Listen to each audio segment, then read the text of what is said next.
Hola, ¿cómo estás? Gracias por estar ahí, porque sos fundamental en esta historia. Hoy voy a entrar de lleno.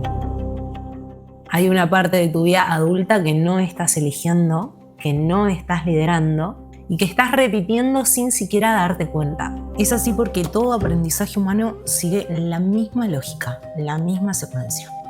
Primero repetimos y mucho tiempo después tomamos conciencia. Existe un fenómeno conocido como la ley de Hebb que dice básicamente que el cerebro prioriza la eficiencia. Esto es, para evitar un esfuerzo extra de crear una nueva respuesta, lo que hace es tiende a activar sistemáticamente las mismas rutas sinápticas, ¿sí? Y a pesar de que tengamos millones de neuronas a nuestra disposición, siempre terminamos usando los mismos circuitos para procesar nuestra realidad. Pensá esto, ¿cuántas veces en tu vida te viste en situaciones tropezando con la misma piedra una y otra vez, pero solamente cuando tuviste la capacidad de observarte, te diste cuenta que estabas repitiendo el mismo patrón que dijiste que no ibas a volver a repetir? Esto es porque operamos con los mismos patrones cuando el mundo nos abruma por completo o cuando vamos en busca de la felicidad. Y pasa algo, terminamos cayendo en la trampa de confundir nuestra identidad con los patrones mentales y nos fusionamos con el relato. Pero no solamente con el relato, sino con nuestros prejuicios, con los prejuicios de nuestra familia, de nuestra comunidad y hasta de nuestras generaciones pasadas. Es más, nos identificamos tanto con la narrativa que terminamos creyendo que somos esa historia que nos contamos y nos repetimos todo el tiempo. Y perdemos libertad. Traer la conciencia después de la repetición lo que nos da es libertad. Ahora, ¿qué pasa cuando somos capaces de iluminar la conciencia y detener el automático de la mente? ¿Qué pasa cuando somos capaces de encender el cerebro y habilitar todas las conexiones neuronales posibles?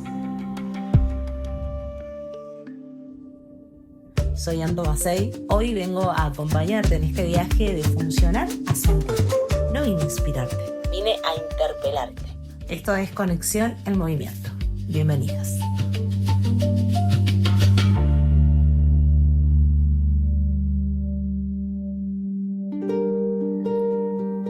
Te voy a contar una historia. Cuando yo tenía 6 años, más o menos, estaba jugando una siesta en el sillón de la casa de mi abuela y empiezo a sentir que el rostro se empieza a hipersensibilizar, la piel del rostro. Pero había un punto en el entrecejo que se sensibilizaba mucho más que el resto de la piel. Cuando esto pasaba, yo ya sabía lo que venía. Reconocía esa señal. Estaba entrando en un viaje. Un segundo después, yo ya no estaba jugando en el sillón. Mi cuerpo estaba ahí, pero yo estaba en otro lado, en otro tiempo. Ahí donde estaba, el cielo era muy grande. Miraras donde miraras, había cielo. Y ese cielo no te entraba en la cabeza, te entraba en el cuerpo, en los huesos, en la piel, en el pecho, en todos lados. Cuando yo descubro que podía viajar a esos lugares, empiezo a hacerlo cada vez que mi contexto se ponía violento. Y empezaba a repetir esos viajes cada vez que lo necesitaba. A medida que fui creciendo, esas flashadas, como yo las llamaba cuando era adolescente, fueron desapareciendo. Se me fueron esfumando de las manos. Empecé a no necesitarlas porque mi contexto era menos violento, pero me quedó ese eco de esa experiencia en el cuerpo, en mi memoria, que fue haber experimentado muchísima apertura, dejándome fluir sin morirme de miedo y sin volverme loca. Como verás, hasta las experiencias más fantásticas y oníricas tendemos a repetirlas. Y eso es, como adelantábamos al inicio del episodio, porque primero repetimos y mucho tiempo después tomamos conciencia de esa repetición. Este dolor no es mío, de Mark Walling. Te lo recomiendo si querés profundizar un poco acerca de esta temática. También en Netflix está la serie de este libro, Mi otra yo. El autor plantea que los hijos suelen fusionarse de manera inconsciente con el dolor de los padres. Tienden a cargar con lo que ellos no terminaron, a repetir lo que ellos no resolvieron, y llega un momento que no saben de quién es eso que cargan. Este capítulo de Conexión en Movimiento es una constelación en sí misma. Hoy Walling va a aparecer varias veces. Cada una de nosotras cargamos con unas pocas palabras nucleares o frases que repetimos sin saber por qué. Miedos formulados siempre con las mismas 3 o 4 palabras. ¿Te cuento algo? Esas palabras casi nunca son nuestras. Quiero invitarte a que hagas un ejercicio, una práctica, para que identifiques las palabras que más se repiten en tu lenguaje de miedo, las palabras nucleares, las que aparecen cuando te asustás, sola, vacía, atrapada, invisible, esto es demasiado.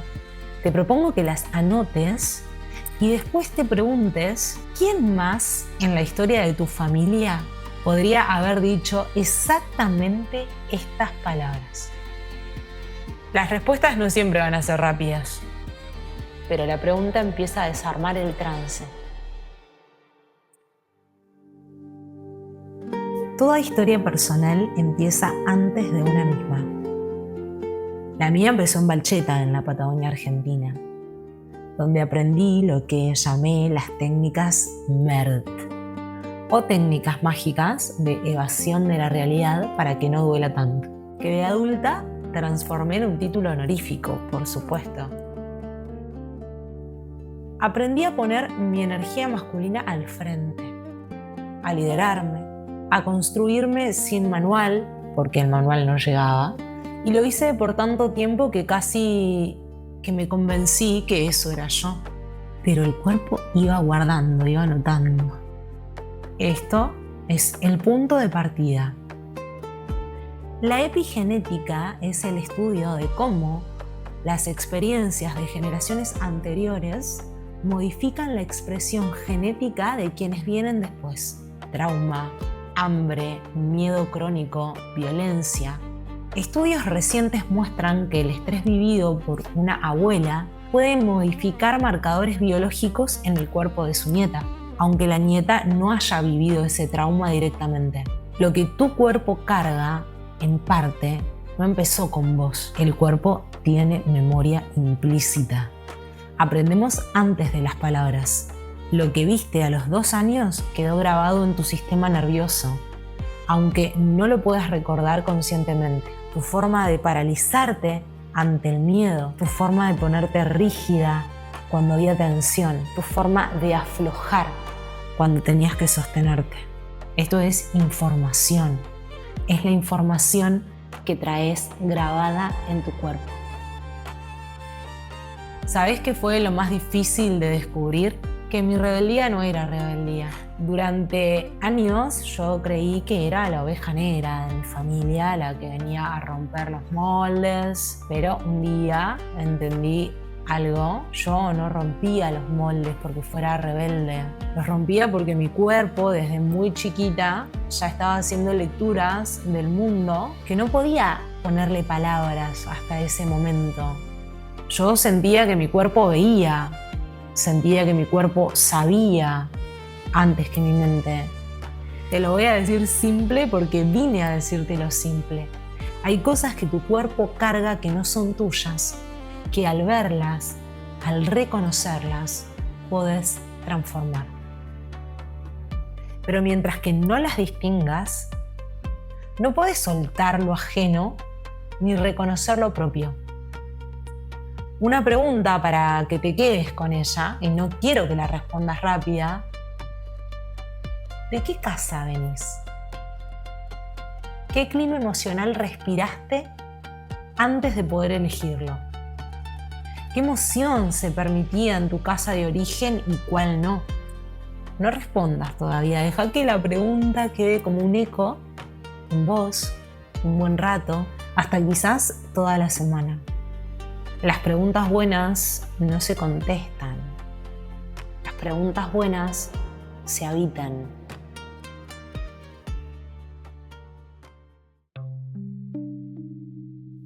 Cerremos este círculo. Hasta acá recorrimos el mapa de nuestra historia, desnudando esos patrones y lealtades invisibles que sin darnos cuenta nos mantenían atadas a guiones ajenos. Entendimos que no somos nuestro pasado, solo somos quienes tienen el poder de decidir, por fin, qué hacer con todo ese equipaje. Vos también sos la que vino a romper, la que tuvo que construirse, aunque sea en algún rincón de su vida, sin manual. En el próximo episodio nos asomaremos a lo que pasa con el cuerpo cuando deja de ser refugio y se convierte en imagen, cuando el cuerpo se vuelve una vidriera. Vamos a explorar una de las partes más oscuras de este camino, esa que irónicamente es la única que abre la puerta para lo siguiente. Te doy la bienvenida a tu propia herencia. Observala, reconocela y transformate en libertad. Esto fue Conexión en Movimiento. Ya aprendiste a funcionar. Es hora de que vuelvas a sentir. Soy Anto Macei y este camino lo recorremos juntas. Hasta el próximo episodio.